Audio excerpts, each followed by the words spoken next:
고압산소 치료를 1회 시행하고 나서 바로 찍은 사진인데요. 부종이 없어지면서 손끝, 발끝이 이렇게 색깔이 핑크시하게 잘 나오는 것을 보여주고 있습니다. 근본적인 원인을 해결할 수 있고 정상적인 신생혈관의 70에서 80%까지는 저희가 회복시켜 줄 수 있다. 난치성 세균 감염증에도 잘 치료가 된다. 고압산소 치료를 선택할 때 주의해서 신경 써야 되는 부분을 저는 한 4가지 정도만 좀 들어봤습니다.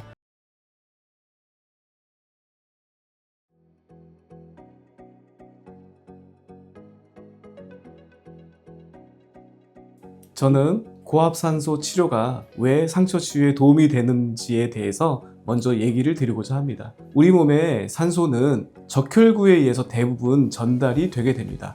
일반적인 상황에서는 혈장에 아주 미미한 정도의 산소가 녹아들어져 있지만 저희가 고압의 상황에서 많은 양의 산소를 투여하게 되면 혈장에 산소를 아주 다량으로 녹여 들어갈 수가 있게 됩니다. 정상적인 상황에서는 적혈구에 포함되어 있는 산소가 19.5고 혈장에 녹여져 있는 산소는 0.5로 아주 미비하지만 2기압 환경에서 100% 산소를 투여했을 때는 10배가 증가해서 0.5에서 5가 되게 되고 3기압 환경에서 100% 산소를 투여하게 되면 0.5에서 7.5로 15배나 증가하게 됩니다. 즉 정상적인 상황에선 몸에 있는 산소의 양이 20 정도라고 했을 때 2기압에선 24.5, 3기압에선 27.5로 과산소화 되게 됩니다. 우리가 이를 하이퍼옥시게네이션이라고 하게 되는데요. 하이퍼옥시게네이션이 상처 치유에 도움이 되는 이유는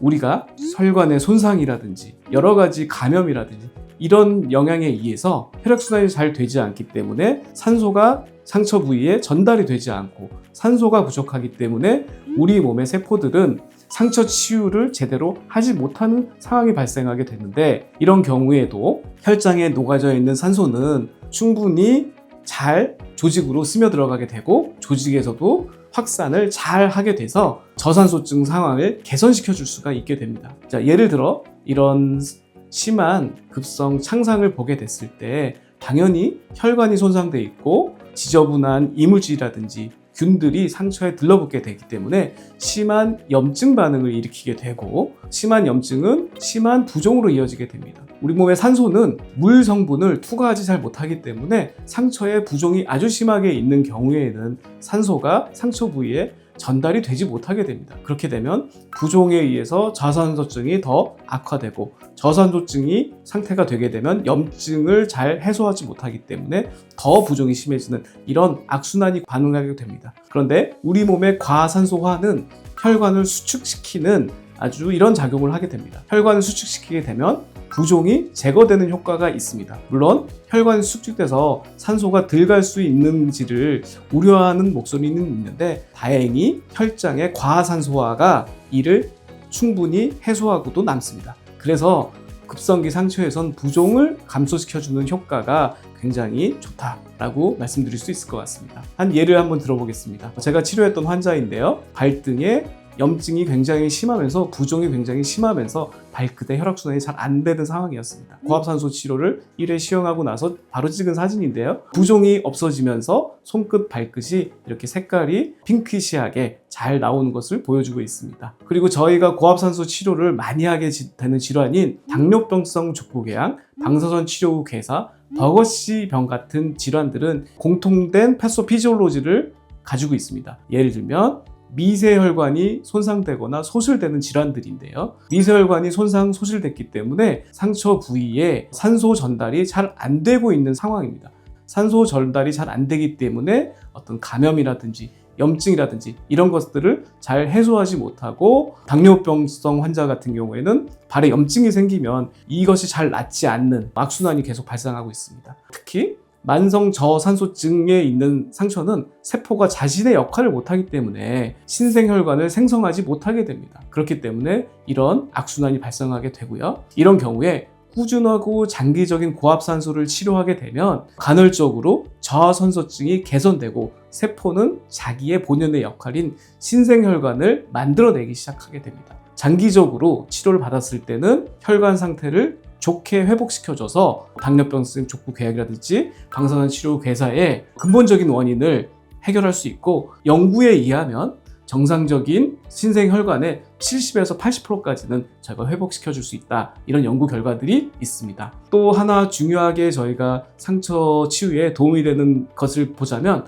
우리가 백혈구를 활성을 증가시키게 되고 혐기성 세균을 억제시켜주고 일부 항생제 효과를 증진시켜줌으로써 감염을 잘 치료할 수 있는 근거가 됩니다. 그래서 우리가 혐기성 세균 감염이라든지 난치성 골수염이라든지 머리 농양이라든지 이런 일반적인 치료에 잘 반응을 보이지 않는 난치성 세균 감염증에도 고압산소 치료증을 보조적으로 치료하게 되면 잘 치료가 된다라고 말씀드릴 수 있습니다. 그렇다면 우리가 이제 건강보험에서 어떤 질환들을 적용이 되는지에 대해서 간단히 말씀드리자면, 혐기성 세균 감염증, 화상, 버거시병, 피술 또는 피판수루, 수지접합수루, 방사선 치료 후 조직괴사, 당뇨병성 족부궤양, 치료에 반응하지 않은 만성골수염, 두개의 농양 등에 대해서 통상 2주 내로 실시를 원칙으로 한다라고 되어 있는데, 일반적으로 잘 치유되지 않는 경우만 보험이 적용이 된다라고 생각하시면 됩니다. 그렇다고 그러면 2주만이 보험이 되느냐? 그렇지는 않습니다. 만성 상처의 경우, 특히나 당뇨병성 궤양이라든지